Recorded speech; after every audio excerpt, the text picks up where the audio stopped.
Welcome to everyone on Rothard MPSC Academy YouTube platform. तर चला आज आपण पाहणार आहोत 3 जानेवारी 2024 चे चालू घडामोडी. तर पहिली चालू घडामोडी आहे मेजर ध्यानचंद खेलरत्न पुरस्कार.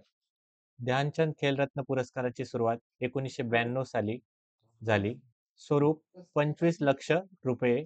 जाहीर करणारे मंत्रालय आहे युवा व्यवहार मंत्रालय आणि क्रीडा मंत्रालय.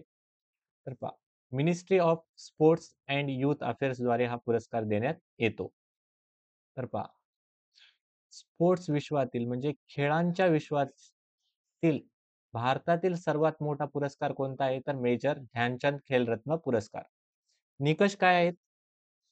मेजर ध्यानचंद खेलरत्न पुरस्कार खेळाडूला मागील 4 वर्षाच्या कालावधीमध्ये क्रीडा क्षेत्रातील नेत्रदीपक व उत्कृष्ट कामगिरीसाठी दिला जातो. म्हणजे सलग 4 वर्षामध्ये त्याने त्या खेळामध्ये विशेष प्रावीण्य प्राप्त केलं असेल तर त्याला हा पुरस्कार देण्यात येतो. तर या पुरस्काराचे पहिले मानकरी ठरले होते विश्वनाथ आनंद, जे की बुद्धिबळपटू होते. तर सर्वात तरुण मानकरी ठरले अभिनव बिंद्रा, ज्यांनी गोल्ड मेडल जिंकलं होतं बीजिंग ऑलिम्पिकमध्ये. 2021 पूर्वी या पुरस्काराचे नाव राजीव गांधी खेलरत्न पुरस्कार होते. 2021 पर्यंत याच पुरस्काराला राजीव गांधी खेलरत्न पुरस्कार म्हटले जायचे. 2021 साली याचं नाव बदललं आणि नाव केलं मेजर ध्यानचंद खेलरत्न पुरस्कार. देन आर्थिक घडामोडी आहेत आता. प्राप्तिकरासंदर्भातले तंटे सोडवण्यासाठी विवाद से विश्वास योजनेला आता मुदतवाढ देण्यात आली. आयकर व आयकराविषयी जर तंटे झाले असतील तर ते तंटे लवकरात लवकर सोडवावे यासाठी विवाद से विश्वास ही स्कीम मोदी सरकारने आणली होती. आता ह्या योजनेच्या मुदत संपायला आलती तर आता हिला मुदतवाढ देण्यात आली. प्राप्तिकर म्हणजे आयकर असेल. प्राप्तिकरासंदर्भातले तंटे सोडवण्यासाठी राबवण्यात येणाऱ्या विवाद से विश्वास या योजनेला केंद्रीय प्रत्यक्ष कर मंडळ सेंट्रल बोर्ड फॉर डायरेक्ट टॅक्सेसने 31 जानेवारी 2025 पर्यंत मुदतवाढ दिली. करदात्यांना ठराविक टक्केवारीसह विवादित रक्कम भरून कर दायित्वाची पूर्ती करता यावी या दृष्टीने ही योजना आखण्यात आली. म्हणजे आता पहा, आयकर ऑफिशियल असेल, आयकरचा अधिकारी असेल आणि आयकर भरणारा व्यक्ती असेल, या दोघांमध्ये जर तंटा झाला असेल तर तो तंटा सुलभ रीतीने सोडवण्या सेटलमेंट करण्यासाठी कोणती स्कीम आणली होती? विवाद से विश्वास. अंतराळ क्षेत्रातील घडामोड आहे इस्रो. इस्रोच्या स्पेसडेक्स मोहिमेअंतर्गत अंतराळात सोडल्या जाणाऱ्या 2 उपग्रहांचे इथं थोडं करेक्शन आहे. सोडल्या जाणाऱ्या 2 उपग्रहांचे यशस्वी प्रक्षेपण. भारतीय अंतराळ संशोधन संस्था इस्रोने आपल्या स्पेसडेक्स मोहिमेअंतर्गत 30 डिसेंबर रोजी श्रीहरिकोटा येथील उपग्रह प्रक्षेपक तळावरून 2 उपग्रह अवकाशात सोडले.